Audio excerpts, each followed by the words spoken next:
שלום לכולם. היום נציג כיצד אנחנו בודקים את רכיבי המחשב ללא תוכנה דרך הווינדוס. אוקיי? פשוט, קל. בהמשך יוצגו גם תוכניות נוספות, אבל דרך אמינה, פשוטה וקלה. נכנסים להתחיל בחפש תוכניות וקבצים.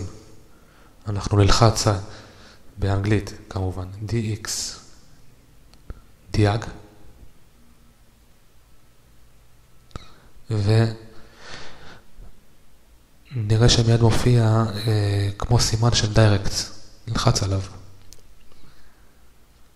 שימו לב. נתונים בקצרה: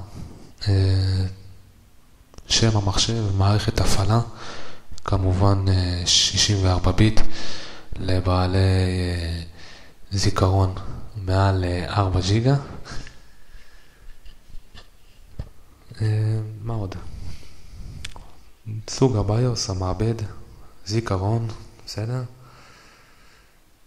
גרסת דיירקטס, חשוב, הרבה מחפשים דרך לבדוק את הדיירקטס שמותקן אצלהם. תצוגה, אוקיי, צליל, קלט, מדריך פשוט. בהמשך ניגע בעוד מדריך, נציג את התוכנה CPU Z, תוכנה לבדיקה יותר מקיפה. עד אז כל טוב.